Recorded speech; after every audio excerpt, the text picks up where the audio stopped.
I looked up the word govern. I looked it up on dictionary.com and on Webster's. Here it is on dictionary.com. Govern. To rule over by right of authority. Here it is on Webster's. To rule, to exercise authority or power over others. Well, there you have it. External authority. There you have it. And external authority always leads to rule of man. And as I've said, rule of man is the disease of mankind. Even laissez-faire capitalism plants the germ of rule of man, as in America. But they do so to provide order. Even Ayn Rand kind of fell for that. You need to have order. And yes, you must have order. See, here we go. Here's the dilemma. You do need order. And anarcho-capitalism needs order. So therein lies why no country, this solves the question I was asking earlier, why no country's ever tried anarcho-capitalism. And therein lies why no country has ever experienced anarcho-capitalism. Anarcho-capitalism is incomplete. You must bring in order. But how do you govern without government? How do you bring authority without higher authority?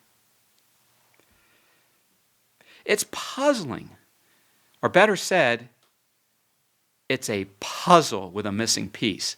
Now, this is where Neothink is expert at, coming in and finishing the puzzle, the missing piece. Here's the challenge. We must govern without a higher authority, without rule of man, without government. Seems contradictory. Seems like an impossibility, which is why we have never seen anarcho-capitalism.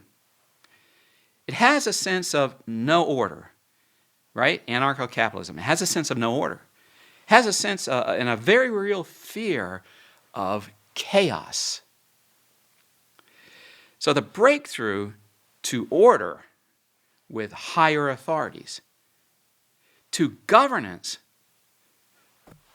let me say that again. The breakthrough to order without higher authorities, to governance without government, to rule with no rule of man, without rule of man, is the prime law constitution.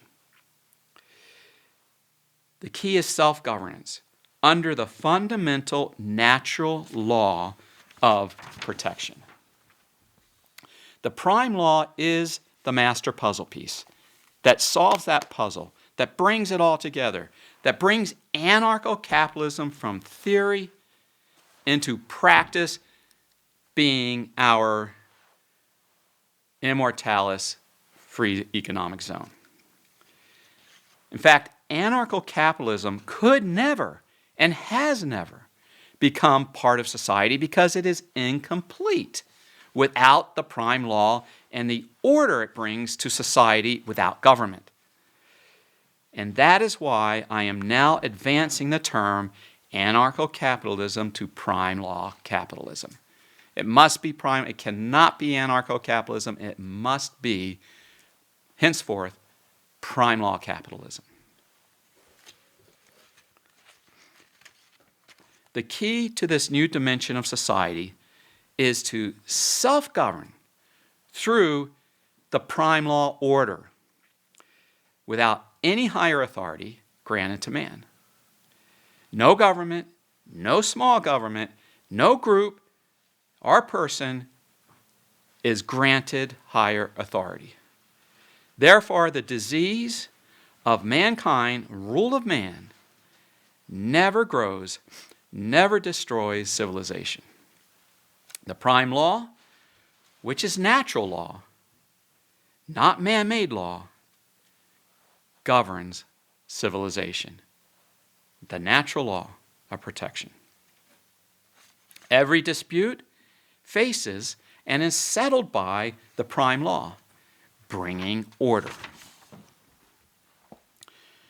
Now, I was going to read to you, it's a very nice summary in my ChatGPT, very nice summary of natural law. But for the sake of time, what I'll do is I'll ask you all after this meeting to go on chat or any AI and key in explain natural law or more information on natural law.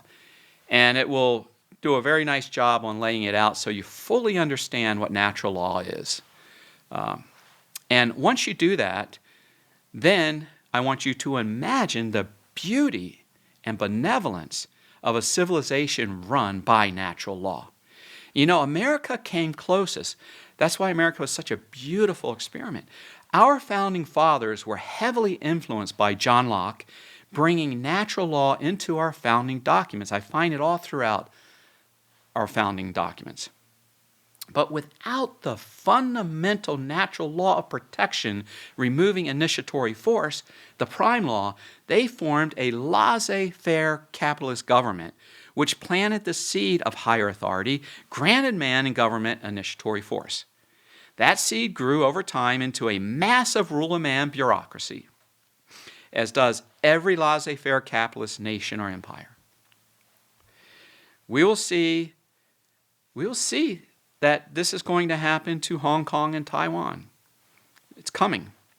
And I see it slowly happening now to Singapore and Dubai. That is why Immortalis will eventually move beyond those zones.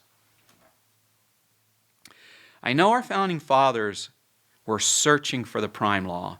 When I read their documents and their history, it's very clear to me. And using my neo-think mind, I know they wanted that.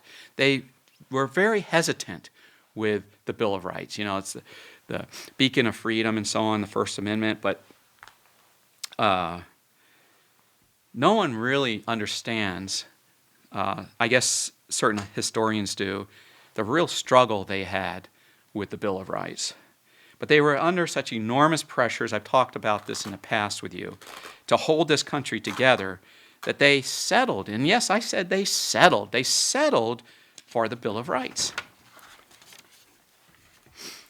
Instead of adding the positives, the Bill of Rights, they could have, and they came so close to removing the negative, removing all forms of initiatory force, the prime law.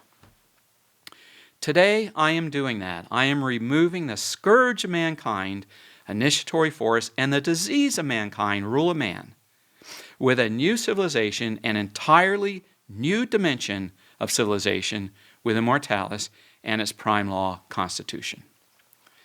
This will be a self-governing civilization with complete order under the natural law of protection, the prime law. There can be no chaos, no lawlessness, as anarchy suggests, at least to many. Now we have only order, prime law order. Order was the missing piece to the puzzle and why we've never had pure freedom. There can only be law and order and immense prosperity in Immortalis. Goodbye, rule of man. Goodbye, corruption. Now, moreover, the simplicity of self-governing an entire civilization with 111 words makes freedom eternal, not temporary as in laissez-faire launch countries and civilizations, as was the case here in America.